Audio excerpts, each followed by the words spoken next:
નમસ્કાર વિદ્યાર્થી મિત્રો, વૈભવી સંકુલની YouTube ચેનલની અંદર તમારું સ્વાગત છે।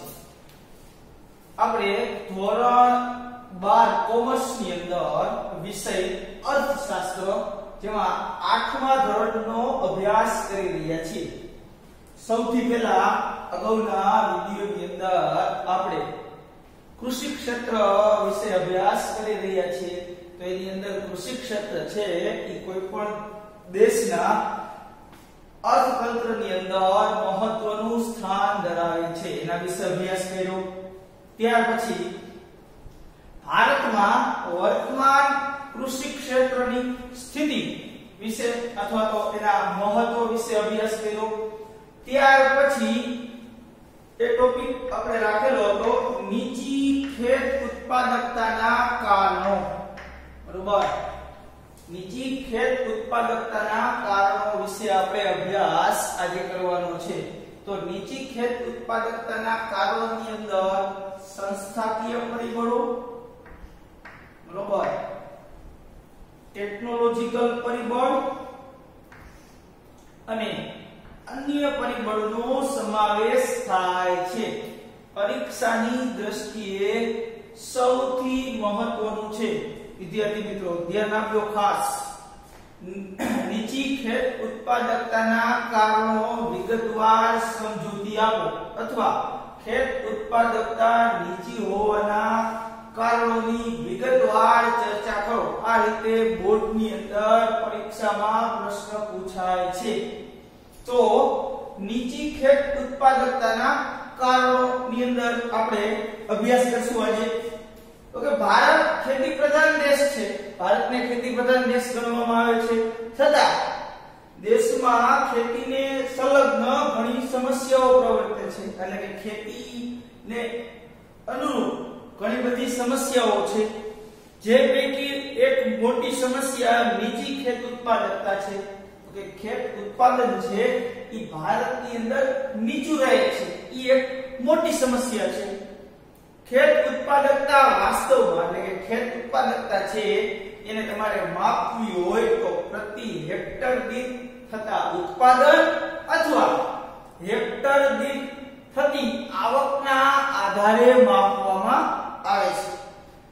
વિશ્વના અન્ય દેશોની સરખામણીએ આપણી ખેત ઉત્પાદકતા છે એ નીચી જોવા મળે છે અને નીચેના કારણો છે ઈ જવાબદાર છે કે ભાઈ ખેત ઉત્પાદકતા છે ઈ નીચી શા માટે છે। તો નીચી ખેત ઉત્પાદકતાના આપણે કારણોની હવે ચર્ચા કરશું। એની અંદર સૌથી પહેલું કારણ છે સંસ્થાકીય પરિબળો અને એની અંદર આવશે ભારતના ખેડૂતો જે સંસ્થાકીય માળખામાં રહી ખેતી કરે છે તેને અસર કરતા ભૌતિક, સામાજિક, આર્થિક અને કાયદાકીય પરિબળોને સંસ્થાકીય પરિબળ કહેવામાં આવે છે। તો કે આપણે જે ખેતી કરીએ છીએ ભૌતિક એટલે જેને સ્પર્શ કરી શકો છો, તમે જોઈ શકો છો। સામાજિક, સમાજની અંદર રહેતા લોકો જે પ્રમાણે ખેતી કરે છે। આર્થિક એટલે નાણાકીય બાબત અને કાયદાકીય પરિબળો એટલે કે ગવર્નમેન્ટ જે સરકાર છે, આપણું જે બંધારણ છે એને મુજબ જે કઈ નિયમો ઘડવામાં આવેલા છે એનો સમાવેશ થાય છે। તો ભૌતિક, સામાજિક, આર્થિક અને કાયદાકીય પરિબળોનો જે સમૂહ છે એને સંસ્થાકીય પરિબળ કહેવામાં આવે છે। ભારતમાં આવા પરિબળો ખેતી માટે અવરોધરૂપ હોય, ખેતીનો વિકાસ સતત ઓછો અથવા નિમ્ન સ્તરનો રહ્યો છે, જેથી ખેતીની નીચી ઉત્પાદકતા જોવા મળે છે। સંસ્થાકીય પરિબળો છે ઈ સંસ્થાકીય પરિબળો છે ઈ ખેતીની અંદર અવરોધરૂપ એટલે કે અડચણરૂપ સંસ્થાકીય પરિબળો છે ઈ જોવા મળે છે, જેના કારણે ભારતની અંદર ખેત ઉત્પાદકતા છે એ નીચી જોવા મળે છે। આ સંસ્થાકીય પરિબળોમાં તો કે અંગ્રેજોએ દાખલ કરેલ જમીન મહેસૂલ ઉઘરાવવાની જમીનદારી પ્રથા, મહાલવારી પ્રથા અને રૈયતવારી પ્રથા, ખેત ધિરાણની સવલતો, ખેત પેદાશોની વેચાણ વ્યવસ્થા, વાહન વ્યવહારની સવલતો, જમીન માલિકીની પ્રથા વગેરેનો સમાવેશ થાય છે। આ સંસ્થાકીય પરિબળો છે। તો સંસ્થાકીય પરિબળોમાં તો કે જ્યારે આપણો દેશ આઝાદ નહોતો થયો, જ્યારે આપણા દેશની અંદર અંગ્રેજોનું શાસન હતું, તો એ સમયે અંગ્રેજોએ જમીન મહેસૂલ ઉઘરાવવાની જમીનદારી પ્રથા, મહાલવારી પ્રથા, રૈયતવારી પ્રથા, ખેત પેદાશ એટલે કે જે ખેત ઉત્પાદન થાય છે એના વેચાણની વ્યવસ્થા, વાહન વ્યવહારની વ્યવસ્થા, આ બધી પ્રથાઓ દાખલ કરેલી હતી। આ સંસ્થાકીય પરિબળ અવરોધ અથવા નકારાત્મક રહેવાના કારણે ભારતમાં ખેતી ક્ષેત્રે નીચી ખેત ઉત્પાદકતા જોવા મળે છે। એટલે કે અંગ્રેજોએ મહેસૂલ ઉઘરાવવા માટે જે જમીનદારી પ્રથા હતી, રૈયતવારી પ્રથા હતી, મહાલવારી પ્રથા હતી, ખેત પેદાશ જે ઉત્પાદન થાય છે એના વેચાણની જે વ્યવસ્થા કરેલી હતી, વાહન વ્યવહારની જે વ્યવસ્થા હતી, એ ખેતી ક્ષેત્રને અડચણરૂપ વ્યવસ્થા હતી, જેના કારણે ભારતની અંદર ખેતી ક્ષેત્રે ખેત ઉત્પાદકતા નીચી જોવા મળે છે। તો સંસ્થાકીય પરિબળોની અંદર સૌથી પહેલું પરિબળ આવશે જમીન મહેસૂલ ઉઘરાવવાની પ્રથા, જે અંગ્રેજોએ એના સમયમાં દાખલ કરેલી હતી। ભારત દેશ આઝાદ થયો ત્યારે દેશમાં જમીન મહેસૂલ ઉઘરાવવાની પ્રથા, 3 પ્રથાઓ પ્રચલિત હતી। આપણે જ્યારે આઝાદ થયા 15મી ઓગસ્ટ 1947 માં, ત્યારે આપણા દેશની અંદર જમીન મહેસૂલ ઉઘરાવવાની 3 પ્રથા હતી। જમીનદારી પ્રથા, મહાલવારી પ્રથા અને રૈયતવારી પ્રથા, 3 પ્રથા હતી। આ પ્રથાઓમાં જમીન પર ખેતી ગણોતિયા કે જમીન વિહોણા ખેત મજૂરો દ્વારા ખેતી કરવામાં આવતી હતી। બરોબર, આ પ્રથાઓમાં શું હતું? ગણોતિયા,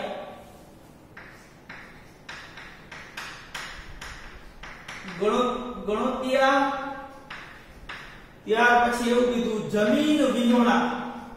જમીન વિહોણા એટલે જમીન વગરના, અને અત્યારે આપણે જે કહીએ છીએ કે જે જમીન છે એ વટાવે રાખે છે કે ભાડે રાખે છે, અધિયારી રાખે છે, એ રીતે ગણોતિયાઓ અથવા જમીન વગરના જે ખેડૂતો હતા એના દ્વારા ખેતી કરવામાં આવતી હતી। દરેક પ્રથામાં માત્ર જમીન પરનું ભાડું અથવા મહેસૂલ ઉઘરાવવાની પદ્ધતિ, જુદી જુદી પદ્ધતિનો ઉપયોગ કરવામાં આવતો હતો। એ જમીન વિહોણા ખેડૂતો જે છે અથવા ગણોતિયા છે એ માત્ર ખેતી કરતા અને તેની પાસેથી જમીન ભાડું અથવા મહેસૂલ ઉઘરાવવાની જે પદ્ધતિ હતી તે અલગ અલગ હતી। જેમાં જમીનદારો કુલ ઉત્પાદનનો મોટો ભાગ ભાડા સ્વરૂપે ઉઘરાવતા અને ખેડૂતો પાસે માત્ર જીવન નિર્વાહ થઈ શકે તેટલું જ ઉત્પાદન રહેવા દે, બાકીનું બધું જ ઉત્પાદન તેઓ ફરજિયાતપણે લઈ લેતા।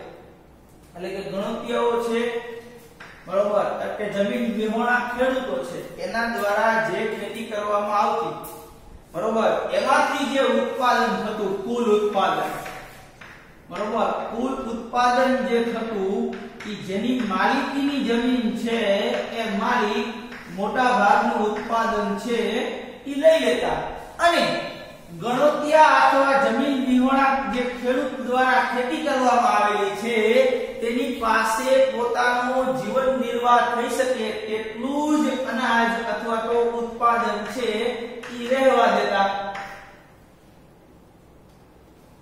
જેના કારણે ખેતી કરતા વર્ગને ખેત ઉત્પાદન વધારવામાં રસ ન હતો। સ્વાભાવિક છે કે ગણોતિયાઓ છે કે જમીન વિહોણા ખેડૂતો છે એની પાસેથી ઉત્પાદનનો મોટો ભાગ જતો રહે, તો ગણોતિયા અથવા જમીન વિહોણા ખેડૂતો દ્વારા જે ખેતી કરવામાં આવતી હતી એને ખેત ઉત્પાદન વધારવામાં રસ ન હતો। તેઓ ખેતી ક્ષેત્રમાં ઉત્પાદન વધે તેવા નવા પ્રકારો પણ અજમાવવા તૈયાર ન હતા, બરોબર, કે ભાઈ ખેત ઉત્પાદન વધે એ માટે એ કોઈ પણ પ્રકારના નવા પ્રયત્નો કરવા તૈયાર ન હતા, જેથી ખેતી ક્ષેત્રનું ઉત્પાદન પ્રમાણ લગભગ સ્થિર રહેવા પામતું, એટલે કે દર વર્ષે એક સરખું જ ઉત્પાદન થતું, બરોબર, જેની અંદર ઉત્પાદનમાં કોઈ વધારો થતો નહીં, એટલે કે ઉત્પાદન છે એ સ્થિર રહેતું। આમ કૃષિ ક્ષેત્રનું ઉત્પાદન દેશની જરૂરિયાત અને ખેતી કરતા વર્ગની જરૂરિયાત અનુસાર વધારો પ્રાપ્ત ન કરતું। બરોબર. તો એનો મતલબ એ થયો કે દેશની અંદર વસ્તીમાં વધારો થાય તો કૃષિ ઉત્પાદન જે વસ્તુની માંગ છે એની અંદર વધારો થતો, પરંતુ જે ઉત્પાદન છે એ ઉત્પાદન સ્થિર રહેતું. બરોબર. ઉત્પાદનની અંદર વધારો થતો નહીં, માંગ વધતી, વસ્તીમાં વધારો થવાથી માંગ વધતી, પણ ઉત્પાદન છે એ સ્થિર રહેતું, જેથી ખેતી ક્ષેત્રનું જે ઉત્પાદન છે એ નીચું રહે છે. આઝાદી પૂર્વે એટલે કે આઝાદી પહેલા ખેડે તેની જમીન કે કાયદા હેઠળ ખેડ હકની સલામતી અને 7 નિયમન અંગેના કાયદાઓ પસાર કરવામાં આવ્યા. આઝાદી પહેલા તો કે ખેડે તેની જમીન આવો એક કાયદો આઝાદી પહેલા પસાર કરવામાં આવ્યો હતો. બરોબર. ખેત હકની એટલે કે ખેતી કરવાનો જે હક છે એની સલામતી માટે ખેડે તેની જમીન, બરોબર, એ કાયદો પસાર કરવામાં આવ્યો હતો. સાથે એટલે ભાડું છે એ પણ નક્કી કરવામાં આવેલું હતું, પણ આ કાયદાનું બરાબર રીતે અમલ ન થતા ખેડૂતોનું શોષણ છે એ શોષણ અટકાવી શક્યા નહીં, જેના કારણે જમીનને શુલ્ક ઉઘરાવવાની જે પ્રથા હતી એની અંદર ખેડૂતોનું શોષણ થતું અને ખેત ઉત્પાદકતા છે એ નીચે રહેતી. ત્યાર પછી આવશે સંસ્થાકીય પરિબળોની અંદર નંબર 2 ખેત ધિરાણ. તો કે મોટા ભાગના ખેડૂતો ગરીબીનો સામનો કરતા જોવા મળે છે. મોટા ભાગના ખેડૂતો છે એ ગરીબ છે, એની પાસે ખેતીની અંદર મોટા પ્રમાણમાં ખર્ચ કરી શકે એટલા રૂપિયા હોતા નથી, એટલે કે મોટા ભાગના ખેડૂત છે એ ગરીબ છે. જેમ કે પાક અગાઉ ખેત ધિરાણની આવશ્યકતા રહે. ખેત ધિરાણ દ્વારા તેઓ બિયારણ, ખાતર, જંતુનાશક દવાઓ વગેરેની ખરીદી કરવા શક્તિમાન બને છે. ભારતનો ખેડૂત છે એ ગરીબ છે. કોઈ પણ પાકનું ઉત્પાદન કરવું હોય તો પાકના ઉત્પાદન કરવા માટે બિયારણ છે, જંતુનાશક દવા છે, ખાતર છે, આ બધાની જરૂર પડે. અને જો ધિરાણની સવલત ખેડૂતને પૂરી પાડવામાં આવે તો જ ખેડૂત છે એ જંતુનાશક દવા, બિયારણ ખરીદી શકે છે અને ઉત્પાદન પ્રક્રિયા શક્ય બને. એટલે કે જો ખેત ધિરાણ પૂરું પાડવામાં આવે, ખેડૂત છે એ બિયારણ અને જંતુનાશક દવા ખરીદે અને ખેતી કરે તો ઉત્પાદન શક્ય બને છે. પરંતુ આઝાદીના સમયથી ખેત ધિરાણમાં ખાનગી ધીરનારની મોટી ભૂમિકા જોવા મળી છે. બરોબર. પરંતુ આઝાદીના સમયથી જ્યારે આપણે આઝાદ થયા એટલે કે સ્વતંત્ર થયા ત્યારથી ખાનગી નાણા ધીરનારાઓ એટલે કે જે લોકો વ્યાજ વટાવનો ધંધો કરતા હતા એની સંખ્યા ખેત ધિરાણ આપવાની બાબતમાં ખૂબ મોટા પ્રમાણમાં હતી.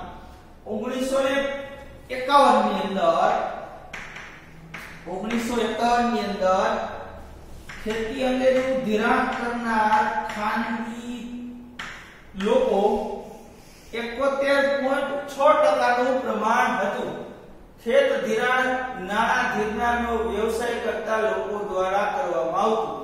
બરોબર. ખેત ધિરાણ છે એ નાણાં જે વ્યાજે આપે એના દ્વારા ખેડૂતોને ધિરાણ કરવામાં આવતું હતું. 1951 માં એનું પ્રમાણ 71.6% હતું. આ ધિરાણ તેઓ ખૂબ ઊંચા વ્યાજના દરે પૂરું પાડતા.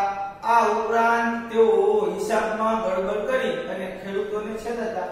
મોટા પ્રમાણમાં 15% છે, 18% છે, આવા ખૂબ ઊંચા વ્યાજના દરે આ ખાનગી નાણાં ધીરનારાઓ છે એ ખેડૂતોને ધિરાણ આપતા, જેના કારણે એ લોકો હિસાબોની અંદર ગોટાળા કરી અને ખેડૂતને છેતરતા પણ હતા.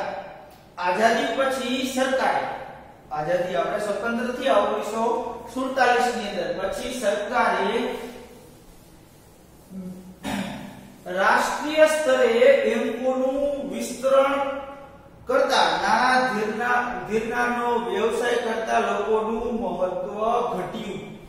બરોબર, સરકારે છે એ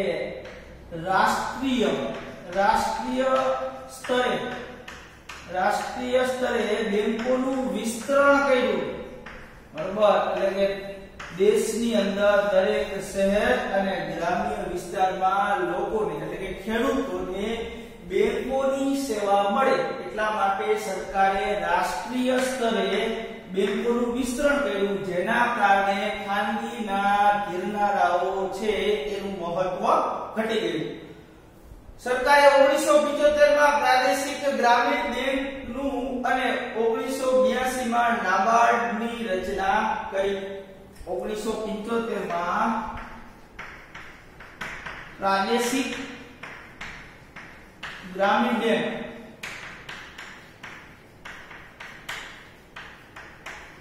પ્રાદેશિક ગ્રામીણ બેંક 1985 માં અને 1982 માં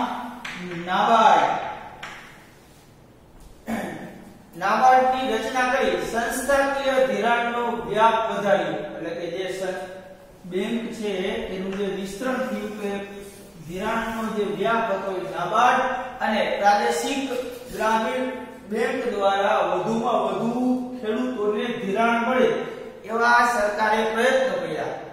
તેમજ આ સઘન પ્રયાસોના કારણે વર્તમાન સમયમાં નાના ધીરનારનો વ્યવસાય કરતા લોકો દ્વારા માત્ર 27% ધિરાણ પૂરું પાડવામાં આવે છે.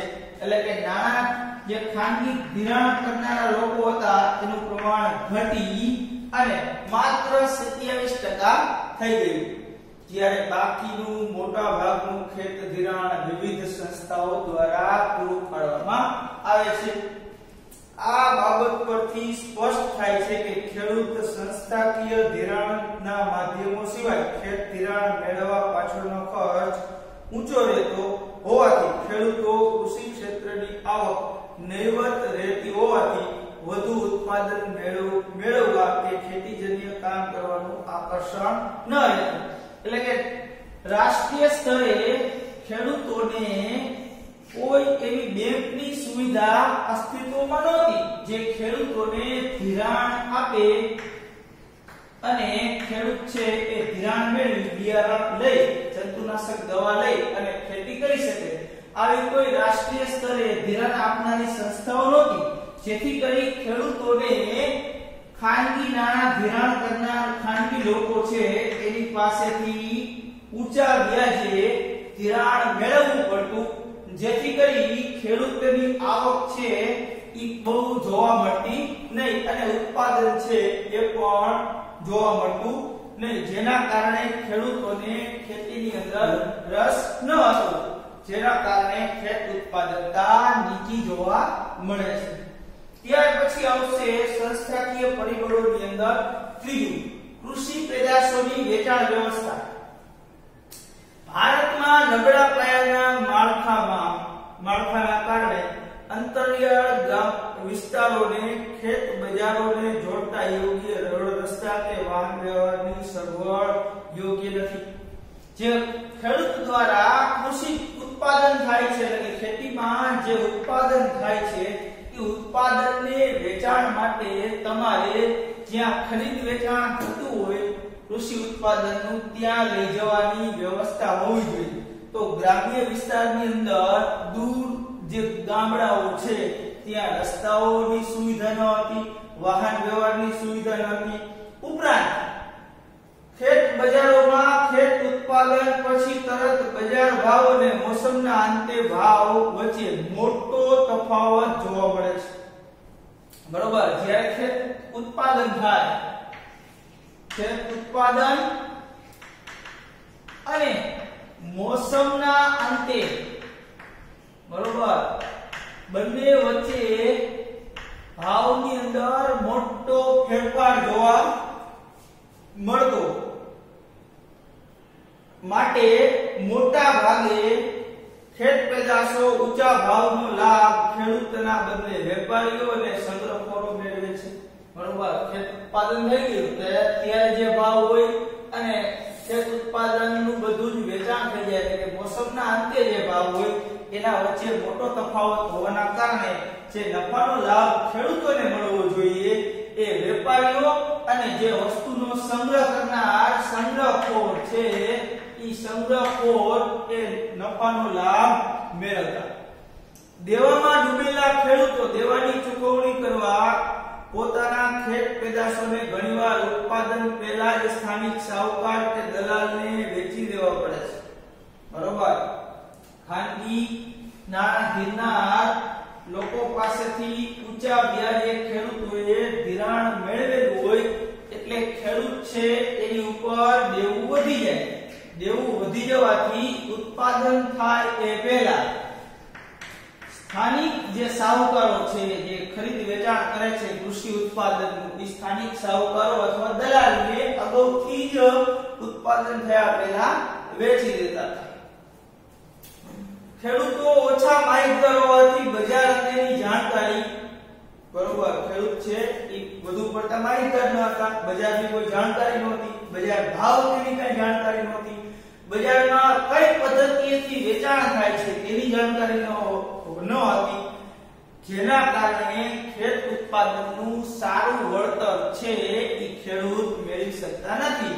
જેના કારણે ખેડૂત છે એ નિરાશાવાદી બને છે. નિરાશાવાદી એટલે કે એની અંદર ઉત્પાદનના પૂરતા ભાવ ન મળવાના કારણે ખેડૂત છે એ નિરાશ થઈ જાય છે. ત્યાર પછી આવશે ગ્રામીણ સમાજ વ્યવસ્થા. સંસ્થાકીય પરિબળની અંદર ચોથું પરિબળ છે ઈ ગ્રામીણ સમાજ વ્યવસ્થા છે. તો કે ભારતમાં મોટા ભાગે ખેડૂતો પ્રારબ્ધવાદી અને અપૂરતી માહિતી ધરાવે છે. પ્રારબ્ધ આ એક શબ્દ છે પ્રારબ્ધ એટલે કે ભાગ્યના ભરોસે બેસીને રહેનાર. બરોબર. અને ખેડૂત પાસે માહિતી છે એ પૂરતી નથી. ગ્રામ્ય સમાજ જૂનવણી પરંપરાઓ અને વ્યવસ્થાઓમાં બંધાયેલી છે. પરંપરાગત બરોબર. ગ્રામ્ય વિસ્તારની અંદર પરંપરાગત અને જૂનવણી પરંપરા અને વ્યવસ્થાઓમાં બંધાયેલી છે. એ મુજબ જે ખેતી કરે છે તેઓ મૂળભૂત રીતે પ્રારંભવાદી હોય, ઈશ્વરે આપેલી સમસ્યા અથવા તો અભાવપણાનો સ્વીકાર કરી લે છે. એટલે કે એક તો ઈ ભગવાન જે આપશે ઈ બરોબર આપશે, બરોબર, એવું કે ઈશ્વર જે આપશે આશાવાદ રાખે છે. અને જે કઈ અભાવ છે, ખામી છે, બરોબર, ઈ ખામી સ્વીકારી લે છે, એને દૂર કરવાના પ્રયત્ન નથી કરતા. ખેતીની અંદર કોઈ પણ સમસ્યા ઊભી થાય છે તો સમસ્યાને દૂર કરવા માટેના પ્રયત્નો કરવા જોઈએ. એ પ્રયત્નો ગ્રામ્ય વિસ્તારના ખેડૂત છે એ કરતા નથી. બીજું પ્રારબ્ધ એટલે કે ભાગ્યમાં હશે, નસીબમાં હશે તો મળશે એ સ્વીકાર કરી લે છે, જેથી તેઓ પોતાના જીવન નિર્વાહ પૂરતી ખેતી કરીને સંતોષિત રહે છે. એટલે કે જીવન નિર્વાહ એનું જેટલું જીવન નિર્વાહ માટે જેટલું અનાજ જોઈએ છે એટલું અનાજ એને મળી રહે છે એમાં તે સંતોષ માને છે. વધારે મેળવવાના પ્રયત્ન કરતા નથી. તેઓમાં આર્થિક વિકાસ કરવા, ખેતીનો વિકાસ કરવા, આવકમાં વૃદ્ધિ કરવા જેવી પ્રેરણાઓ હોતી નથી. આર્થિક વિકાસ એટલે નાણાકીય બાબત કે વધુમાં વધુ ઉત્પાદન કરી અને એ ઉત્પાદનને વેચી હું વધારે નાણાં કેમ મેળવી શકું એની આશા રહેતી નથી. ખેતીની અંદર વિકાસ થાય, હું આધુનિક ટેકનોલોજીથી કેવી રીતે ખેતી કરી શકું, નવા નવા સાધનો ખરીદી અને કેવી રીતે ખેતી કરી અને ઉત્પાદન વધારી શકું, બરોબર, મારી આવકમાં કેમ વૃદ્ધિ થાય, આ વિશે તેઓને પ્રેરણા મળતી નથી. કારણ કે પોતાનું જીવન નિર્વાહ ચાલે તેટલું જ એ મેળવે છે અને એમાં એ સંતોષ માને છે, જેના કારણે ખેત ઉત્પાદકતા છે એ નીચી જોવા મળે છે. ત્યાર પછીનું બીજું મુખ્ય કારણ પેલું સંસ્થાકીય પરિબળો. સંસ્થાકીય પરિબળોની અંદર જમીન મહેસૂલ ઉઘરાવવાની પ્રથા, ખેત ધિરાણ, કૃષિ પેદાશોની વેચાણ વ્યવસ્થા, ગ્રામીણ સમાજ વ્યવસ્થા. ત્યાર પછીનું બીજું મુખ્ય કારણ છે ખેત ઉત્પાદકતા નીચી હોવાનું, તો કે એની અંદર ટેકનોલોજીકલ પરિબળ. તો કે ભારતમાં કૃષિ ક્ષેત્રમાં પાકની બાબતમાં પરંપરાગત એની જૂની ઉત્પાદન પદ્ધતિનો ઉપયોગ જોવા મળે છે. બરોબર, ભારતની અંદર ખેતીની અંદર ઉત્પાદન કરવા માટે જૂની પરંપરાગત પદ્ધતિએ ઉત્પાદન કરવામાં આવે છે. બળદગાડું અને હળ વડે ખેતી થાય છે. બરોબર, જેની જગ્યાએ અત્યારે આધુનિક ટેકનોલોજી મુજબ આપણે ટ્રેક્ટર દ્વારા પણ ખેતી કરી શકીએ છીએ, પણ ગ્રામ્ય વિસ્તારમાં આધુનિક ટેકનોલોજી જેવા સાધનોનો ઉપયોગ કરવામાં આવતો નથી. ખેતીમાં જૂના સાધનો, જૂનવાણી વિચારધારાઓ, બરોબર, લઘુતા ગ્રંથિ વિચારધારા, જે તમે એની અંદર ફેરફાર કરવા નથી માંગતા પદ્ધતિઓ કૃષિ ક્ષેત્રને નિર્બળ બનાવે છે. બરોબર, નિર્બળ એટલે આમ તો એક દ્રષ્ટિએ જોઈએ તો બીમાર. બરોબર, એટલે કે ખેત ઉત્પાદન છે એ વધશે નહીં. બરોબર, કોઈ પણ માંદો માણસ હોય તો એની અંદર શક્તિ ન હોય એ મુજબ ખેતીની અંદર લોકોને રસ રહેતો નથી. શું કામ? તો કે આધુનિક ટેકનોલોજીનો ઉપયોગ થતો નથી, પરંપરાગત પદ્ધતિ દ્વારા ઉત્પાદન કરવામાં આવે છે, જેના કારણે ખેતી છે એ નિર્બળ બની જાય છે. વર્તમાન સમયમાં ભારતમાં ખેડૂતો ટ્રેક્ટરના બદલે હળ કે બળદનો ઉપયોગ કરતા જોવા મળે છે. બરોબર, આપણે જે રીતે વાત કરીએ રીતે કે અત્યારના સમયમાં આધુનિક ટેકનોલોજી મુજબ ખેતીની અંદર ટ્રેક્ટરનો ઉપયોગ થવો જોઈએ, જેના બદલે ગ્રામ્ય વિસ્તારના લોકો છે એ હળ અથવા તો બળદગાડાનો ઉપયોગ કરે છે. સુધારેલા બિયારણના બદલે પરંપરાગત બિયારણો વાપરે છે, જે નીચી ઉત્પાદકતા આપે છે. સુધારેલા નવા બિયારણો જે બજારની અંદર મળે છે, જેના દ્વારા તમે ઉત્પાદનની અંદર વધારો કરી શકો છો, પણ ગ્રામ્ય વિસ્તારની અંદર રહેલા જે ખેડૂતો છે એ પરંપરાગત બિયારણનો ઉપયોગ કરે છે, જેના કારણે ખેત ઉત્પાદન છે એ વધતું નથી. પાક સંરક્ષણ, રાસાયણિક ખાતરોની જગ્યાએ છાણિયા ખાતરનો ઉપયોગ પણ નીચી ખેત ઉત્પાદકતા સર્જે છે.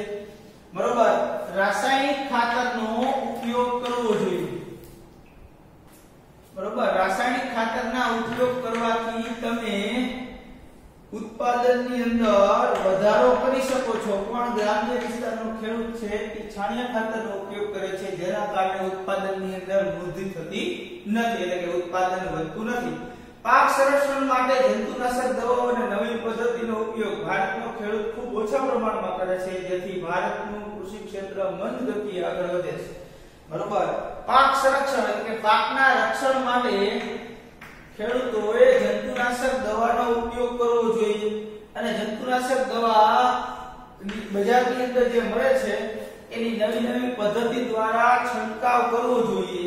બરોબર, જે ગ્રામ્ય વિસ્તારનો ખેડૂત છે એ જંતુનાશક દવા અને અલગ અલગ પદ્ધતિનો ઓછો ઉપયોગ કરે છે, જેના કારણે કૃષિ ક્ષેત્રનો જે વિકાસ છે એ ધીમી ગતિએ, મંદ ગતિએ આગળ વધે છે. તો આપણે સૌથી પહેલા સંસ્થાકીય પરિબળો જોયા, ત્યાર પછી ટેકનોલોજીકલ પરિબળ, અને ત્યાર પછી આવશે અન્ય પરિબળ. અન્ય પરિબળની અંદર સૌથી પહેલું તો કે વસ્તીનું ભારણ. ભારતમાં કૃષિ ક્ષેત્રની નીચી ઉત્પાદકતા પાછળ એક મોટું કારણ ખેતી પર વસ્તીનું ભારણ છે. બરોબર, ભારતની અંદર ખેત ઉત્પાદકતા નીચી શા માટે છે? તો કે કૃષિ ક્ષેત્ર ઉપર વસ્તીનું વધુ પ્રમાણમાં ભારણ જોવા મળે છે. કૃષિ ક્ષેત્ર પર વસ્તીનું વધુ પડતા ભારણને કૃષિ ક્ષેત્ર પર રોજગારી માટે લગતા લોકોના પ્રમાણે આપણે સમજી શકાય છે. એટલે કે ગ્રામ્ય વિસ્તારમાં મોટા ભાગના લોકો છે ઈ કૃષિ પર આધારિત છે, એટલે કે ખેતી કરે છે અને ખેતી દ્વારા આવક પ્રાપ્ત કરે છે. બરોબર, આ આવક પ્રાપ્ત ગ્રામ્ય વિસ્તારમાં કરનારા લોકો છે જેનું પ્રમાણ સૌથી વધુ જોવા મળે છે અને કૃષિ પર આ ભારણ વધારે પ્રમાણમાં છે. ભારતની આઝાદી સમયે 72% લોકો ખેતી ક્ષેત્રમાંથી આવક પ્રાપ્ત કરતા હતા. જ્યારે આપણે 1947 ની અંદર આઝાદ થયા ત્યારે આપણા દેશના 72% લોકો છે એ ખેતી કરી અને આવક પ્રાપ્ત કરતા હતા. આ ટકાવારી વર્ષ 2001-2002 માં એટલે કે વર્ષ 2001 અને 2002 ની અંદર ઘટી અને 58% થઈ ગઈ. બરોબર. આ આઝાદી સમયે આપણે જ્યારે સ્વતંત્ર થયા ત્યારે કૃષિ ક્ષેત્રની અંદરથી લોકોનું આવકનું પ્રમાણ 72% હતું. એ 72% ની અંદર વર્ષ 2001-2 ની અંદર ઘટાડો થઈ અને 58% થઈ ગઈ. જ્યારે 2013-14 માં ખેતી ક્ષેત્રમાં રોજગારી મેળવતી વસ્તીનું પ્રમાણ 49% નોંધવામાં આવ્યું. બરોબર. વર્ષ 2013-14 ની અંદર માત્ર ખેતીમાંથી આવક પ્રાપ્ત કરનાર લોકોનું પ્રમાણ 49% થઈ ગયું. એટલે કે 2001-2 ની અંદર જે પ્રમાણ 58% હતું એ ઘટી 2013-14 ની અંદર 49% થઈ ગયું. આ ખેતી ક્ષેત્ર પર રોજગારીનું ભારણ ઘટ્યું હોવા છતાં તે અન્ય ક્ષેત્ર કરતાં ખૂબ વધુ છે અને વિદેશોની તુલનામાં ખૂબ ઊંચું જણાય છે. બરોબર. ખેતી ક્ષેત્ર પર રોજગારી જે મેળવતા લોકો છે એનું ભારણ ઘટી ગયું કે અન્ય ક્ષેત્ર કરતાં વધુ ગણવામાં આવે છે અને વિદેશની તુલનાએ તેને ઊંચું ગણવામાં આવે છે. અહીં ખેતી ક્ષેત્ર કુલ ઉત્પાદનનું જે પ્રમાણ મેળવે છે તે વધુ પડતી વ્યક્તિઓ વચ્ચે ઉત્પાદન અથવા આવક સ્વરૂપે વેચાતું હોય શ્રમની ઉત્પાદકતા ઘણી નીચી જોવા મળે છે. બરોબર. દેશની અંદર કુલ ઉત્પાદન થાય છે એ કુલ ઉત્પાદન અથવા જે આવક છે કૃષિ ક્ષેત્રમાંથી કુલ આવક જે પ્રાપ્ત થાય છે ઈ વધુ વ્યક્તિઓ વચ્ચે વેચાઈ જવાથી જે સરેરાશ ઉત્પાદન અથવા તો સરેરાશ આવક છે ઈ ઓછી જોવા મળે છે, જે શ્રમની નીચી ઉત્પાદકતા દર્શાવે છે. ત્યાર પછી અન્ય પરિબળોની અંદર આવશે આર્થિક આયોજનનો અભાવ. તો કે ભારત સરકારે